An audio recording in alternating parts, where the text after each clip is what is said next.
네, YTN 라디오 생생경제 2부로 가보겠습니다. 반란, 명품 전문 플랫폼이죠. 이쪽의 정산 지연 사태 저희 방송에서도 다룬 적이 있는데 결국에 최근에 이 회사가 기업 회생을 신청했습니다. 어느 정도는 예상됐던 수순인 것 같아요. 팀F 사태랑 굉장히 비슷한데 이렇게 이어지는 이커머스 시장의 적자, 경영난을 보면은 정말 상황이 안 좋구나라는 생각이 들긴 합니다. 그런데요, 이런 상황 속에서도 흑자를 내는 기업들, 잘 나가는 기업들은 분명히 있습니다. 오늘은 이런 회사들이 뭐가 다른지 알아보는 시간 마련했습니다. 황영식 세종대학교 경영학과 교수님 이야기 나눠보겠습니다. 교수님 나와 계십니까? 네, 안녕하십니까? 예, 안녕하십니까 교수님. 반란에 대한 정산 지연 사태 얼마 전에 저희도 교수님과 함께 이 내용 짚어본 적이 있는데요. 이 회사 네. 법원에 회생을 신청을 했어요. 입점업체 대표들이 대표이사 고소까지 했던데 어떤 상황입니까? 네, 지금 말씀하신 것처럼 이제 그저께죠. 4월 9일 반란 입점 판매자들이 최영록 대표를 사기 예. 횡령 혐의로 경찰에 고소했습니다. 네. 그리고 이제 그 이전에는 이제 출국 금지 조치까지 했고요. 그래서 지금 현재 반란의 이제 플랫폼 내에 있는 상품 구매 및 결제는 차단된 상태고 예. 이제 이런 고소 사태까지 이르게 됐습니다. 고소까지 가는 그런 상황. 앞서서 제가 팀F랑 굉장히 닮은 꼴이다라는 말씀을 드렸는데 팀F도 한번 짚어보고 가도록 하죠. 팀F 사태 지금 상황은 어떻습니까? 인수가 뭐 논의되는 게 있습니까? 네, 어느 정도 좀 이렇게 논의가 되고 있어요. 예. 첫 번째로 이제 그 위메프 같은 경우는 이제 의외의 기업이 언급이 되는데요. 이게 이제 아마 국민들이 잘 아는 그 BBQ 치킨 회사인 제너시스 BBQ가 예. 아마 인수 전에 좀 뛰어든 것 같습니다. 그래서 현재 인수 의향서를 제출한 상태고요. 예. 그래서 BBQ의 속내를 뭐 말씀드리면 아마 이제 그냥 전체적인 어떤 식품 유통 전반 플랫폼으로 확장하려는 기존의 이제 뭐 치킨업에 머무르는 것이 아니라 네네네. 자체 뭐 PB 상품을 뭐 판매한다든지 그래서 아마 이런 플랫폼 비즈니스에 좀 진출하려는 그런 움직임이지만은 예. 이게 이제 실제로 거래로 이어질지는 아직 잘 모르겠습니다. 그러게요. 예. 왜냐하면은 이게 이제 BBQ가 아직 이커머스 운영 경험도 적고 그다음에 플랫폼 사업이라는 것이 이제 워낙 고정비라든지 또 이제 지금 현재 이 업황이 좀 좋지가 않아요. 그렇기 때문에 이게 이제 어떻게 진행될지 모르겠고 이제 그다음에 이제 그 팀원 같은 경우는 아마 새벽 배송 업체인 오아시스라는 회사가 조건부 인수 예정자로 확정하고 본입찰 절차에 지금 돌입한 상태입니다. 조금 전에 이 커머스 업체, 유통업체 이쪽에 대한 이야기를 해주셨는데 정말 상황이 안 좋긴 안 좋은 것 같아요. 반란 사태도 그렇고요. 다른 데들도 뭐 문제가 많아요. 쿠팡은 이제서야 흑자를 내기 시작했고 이렇게 이커머스라든지 유통업 돈 벌기 어려운 이유는 뭡니까? 이게 이제 전통적으로 유통업이라는 것이 이제 어떤 경기도 많이 타고요. 예. 소비자들의 기호와 이런 것들에 많이 이제 민감하게 반응을 하는데 예. 대한민국이 이제 저출산 그다음에 고령화 등 인구 구조 변화가 지금 들어왔기 때문에 일단 소비자가 줄어드는 거네요, 그러면. 그렇죠. 예. 그래서 전체적인 이제 파이가 계속 줄어드는 거고 뭐 아마 이제 뭐 기업들 입장에서는 이제 내수가 잘 안 될 때 이제 해외로 눈 돌릴 수가 있는데 예. 해외로 확장할 수 있는 어떤 외연 확장도 부족합니다. 이게 유통업이라는 게 이제 로컬라이즈 되는 부분이 있기 때문에 아마 과거에 많은 해외 유통업들도 우리나라 와서 고전을 면치 못했고 또 우리 같은 경우도 뭐 롯데마트나 이마트가 중국에서 갔다가 다시 또 철수하는 사태가 있는 것처럼 그래서 이게 전체적인 어떤 매출을 키워나갈 수 없는 그런 구조이기 때문에 어렵고요. 특히 이제 최근에는 오프라인 온라인 간에 또 경쟁이 있습니다. 그래서 온라인 같은 경우는 이제 가격 경쟁력을 내세워가지고 오프라인을 이제 지금 밀어내는 상황이기 때문에 또 그 안에서의 어떤 자체적인 산업 내의 경쟁도 치열하다고 봅니다. 그렇게 지역 특화되는 지역 특성이 강하다라는 말씀을 해주셨는데 시커머스 업체들, 중국 업체들은 왜 이렇게 해외에서도 공격적으로 잘하는 겁니까? 그러니까 뭐 물량적으로 이제 엄청나게 그 공급이 되는 거고요. 그다음에 자본의 힘입니까? 그렇죠. 규모의 경제라고 하죠. 네. 그래서 규모의 경제라는 거는 이제 전체적인 어떤 사이즈를 키웠을 때 단가 원가를 줄일 수 있는 효과가 있기 때문에 물량 공세라고 보시면 되겠습니다. 알겠습니다. 확실히 우리나라 기업들이랑 상황이 다르긴 한데 지금 우리나라 기업들 상황만 봐도 뭐 G마켓 안 좋고 컬리는 팔면 팔수록 적자라고 하고 그러다 보니까 아무래도 작년 기준으로 흑자를 달성한 이런 이커머스 기업들이 더욱더 주목을 받는 것 같아요. 어떤 기업들이 있습니까? 네, 아마 뭐 제가 앵커님께 좀 질문 드리고 네. 싶은데 이게 당근, 네. 오늘의 집, 예. 뭐 올리브영, 토스 네. 이 기업들의 어떤 공통점이 좀 느껴지십니까? 어떤 게 있을 것 같으세요? 어떤 공통점이 있을까요? 뭔가 최근에 생겼다는 아닌 것 같은데 잘 모르겠습니다. 정답이 뭡니까? 네, 이 예. 공통점이 이제 플랫폼 기업이면서, 그러니까 네. 이제 올리브영 같은 경우는 이제 오프라인으로 시작되긴 했지만은, 근데 이제 전체적으로 이 플랫폼을 어떤 특정 사업, 그러니까 이제 특정 카테고리, 예를 들어 네. 뭐 패션, 뭐 인테리어, 뭐 화장품 이런 데 전문적으로 판매하는 이커머스인 거죠. 그래서 이거를 예. 우리가 이제 버티컬 커머스라고 부르는데. 예. 과거에는 이제 오프라인에서 이제 카테고리 킬러라는 말을 했었습니다. 그래서 이게 이제 뭐 버티컬이라는 건 이제 우리말로 하면 이제 수직이잖아요. 근데 예. 수평적으로 여러 제품 라인업을 이렇게 그 산업군을 갖고 있는 게 아니라 어떤 특정 분야만 수직적으로 딱 끊어서 그 캐테고리만 취급한다는 그런 특징이 있는 것이죠. 그러니까 양배추부터 명품까지 다 파는 게 아니라 딱 자기가 그렇죠. 잘할 수 있는 특정 분야만 하고 있다. 네. 진짜 그렇네요. 그러고 보니까 당근도 그렇고. 먼저 당근부터 살펴볼까요? 최근에 중고거래 플랫폼으로 많이들 알고 계시고 직접 만나서 거래도 많이 하시고 그런데 2년 연속 흑자라고 해요. 이 중고거래만 하는 기업이 아닌 겁니까 그러면?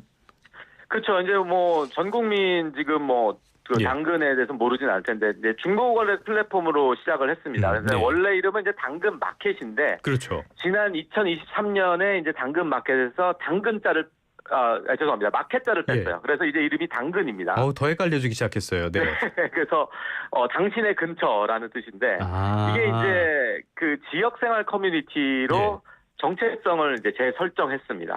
그래서 과거에 이제 뭐 중고거래만 하는 것이 아니라 커뮤니티를 대상으로 여러 가지 이제 콘텐츠도 만들고 또 그런 구인구직 뭐 이런 것도 하는데 이 당근의 특징이 이제 중고거래 수수료를 받지 않는 정책이 있었습니다. 그걸 계속 유지하고 있습니다. 그래서 충성 고객들이 매일 쓰게끔 하는 그런 방식으로 하고 있어서 결국에는 광고 수요가 늘어났어요. 그래서 아까 앵커님 말씀하신 것처럼 흑자 전환을 2023년에 했고 그 2년 연속 지금 영업이익을 올리고 있습니다. 전략을 잘 세웠다라고도 볼 수가 있겠네요. 아까 교수님께서 말씀해 주신 기업 가운데 하나가 오늘의 집이라는 기업인데 여기는 뭐 하는 데입니까? 네, 오늘의 집 같은 경우는 이제 이 플랫폼이죠. 원스톱 인테리어 플랫폼 기업인데 시공 책임 서비스를 이제 도입을 했습니다. 플랫폼에. 그래가지고 이게 아마 소비자들 입장에서는 되게 그 시공이나 뭐 인테리어 이런 게 좀 고민이잖아요. 그렇죠. 이거를 원스톱으로 해가지고 어떤 플랫폼 안에서 또 가성비 있게끔 이제 어떤 업자들과의 연결도 해주고 이것도 마찬가지로 이제 광고 수익이 많이 늘어났습니다. 그래서 이것도 하나의 이제 버티컬 커머스의 성공 사례라고 볼 수 있겠죠. 하긴 생각해보면 예전에는 인테리어 하려면은 그 가격이 어떻게 책정되는지도 불명확하고 이런 문제점들이 있었는데 이런 서비스가 있으면은 많은 도움은 될 것 같습니다. 다른 교수님께서 주목하시는 버티컬 커머스 어떤 데가 있습니까 또? 네, 이제 이게 거의 뭐 대한민국의 그 패션 리딩 플랫폼이라고 할 수 있는 무신사죠. 무신사는 이제 아마 이 지난해 거래액 4조 5천억 원을 기록해서 연매출 패션 플랫폼 최초로 1조 원을 돌파했습니다. 그래서 아마 현재 무신사 입점 브랜드 수만 해도 이제 8,000개 정도 되고요. 그래서 아마 이제 대한민국의 절대 그 패션 플랫폼 강자로서 지금 입지를 다지고 있고. 그 다음에 또 이제 여성 패션 플랫폼이 하나 있어요. 그게 이제 에이블리라고, 에이블리 코퍼레이션이, 매출이 3년 새 3.6배 성장해가지고 사상 최대 실적을 지난해 기록했습니다. 그리고 그 외에 또 이제 지그재그라고 이것도 이제 여성 중심으로 돼 있는 것 같은데 신규 구매자가 40% 급증했고 구매자 수가 계속 늘어나고 있어서 아마 요즘 뭐 K-뷰티, K-패션 이런 것들을 이제 선도하는 플랫폼 기업들이라고 볼 수 있겠습니다. 예. 저는 항상 검은색 티셔츠만 입고 다녀서 잘 몰랐는데 이런 기업들이 상당히 많이 있군요. 아무튼 간에. 그런데 궁금한 점은 지금까지 말씀해 주신 버티컬 플랫폼들. 어떻게 보면은 반란도 명품을 전문적으로 하는 버티컬 플랫폼인 거잖아요. 그런데 다른 네. 데랑 반란의 상황이 이렇게까지 다른 이유는 뭐로 보십니까?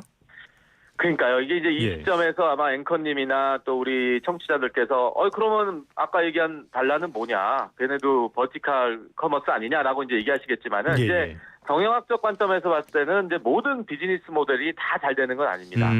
예외도 있고 또 어떠한 외부 환경의 변화나 이런 것들을 탑니다. 아무리 예. 기업이 좋은 역량을 갖고 있다 해도. 근데 이제 반란 같은 경우는 이제 코로나19 시기에 이제 잠깐 반짝했죠. 그런데 이제 온라인 명품 소비라는 것이 아무래도 이제 그 한계가 있었던 것입니다. 국외 네. 여행 제한이 풀리고 또 최근에 경기 침체가 닥치고 그 다음에 지난 시간에도 저희가 언급했는지 모르겠지만 가품 사태, 그러니까 짝퉁 사태가 있었어요. 네네네. 그렇기 때문에 매우 치명적이죠. 명품에서 짝퉁이 취급된다라는 거는 그래서 이런 여러 가지 요인이 복합적으로 작용해서 버티컬 커머스의 어떤 또 실패 사례로도 우리가 들 수 있는 것입니다. 그러면은 이거는 외부의 요인이라든지 내부의 관리 문제라든지 이런 것들이 겹쳤다고 볼 수 있겠는데 경영학적인 측면에서요. 그렇다면은 버티컬 커머스 지금 내수는 침체돼 있고 시장은 어렵고 경쟁도 치열한 이런 상황 속에서 성공할 수 있게 하려면은 어떤 방법을 써야 된다고 보십니까? 그래서 지금 이 버티컬 커머스를 하는 기업들이 이제 그 외연 확장을 하고 있습니다. 그러니까 예. 이제 기존의 본연의 버티컬 커머스에 집중하는 것이 아니라 조금씩 늘려나가고 있어요. 그래서 이제 뭐 호리즌탈 커머스처럼 가는 것이죠. 그래서 네네네. 무신사 같은 경우는 이제 의류, 액세서리, 뷰티 등으로 이제 계속 조금씩 관련 다각화를 하고 있습니다. 예. 예, 그래서 이제 어떤 버티컬 커머스의 한계를 넓히고 있는데 저는 뭐 이렇습니다. 이게 양날의 검이라고 생각해요. 어떤 특정 분야에만 이제 계속 매몰되면은 또 그만큼의 또 문제가 생겼을 때 네네네. 회생할 수 없는 부분이 있기 때문에 어떤 외연 확장을 통한 어떤 보험을 들을 수 있다라는 것이죠. 그래서 이런 것들을 하면서 이제 좀 더 안정적인 플랫폼으로 다닐 수 있는데 아마 가장 중요한 거는 이제 어떤 확실한 수입 모델을 갖고 있느냐, 그리고 팬덤이 있느냐, 네네네. 그리고 이제 퀄리티 컨트롤을 하느냐. 그래서 전체적인 품질 관리, 그 다음에 고객과의 신뢰를 유지하는 것. 이런 것들이 매우 중요하다고 생각합니다. 외연 확장에 대해서 말씀을 해주셨는데 많은 기업들이 무리해서 외연 확장을 하다가 오히려 역풍을 맞는 경우들도 있잖아요. 그럼 네. 이 외연 확장을 할 때 올바른 방향성 이런 것들은 어떻게 봐야 될까요?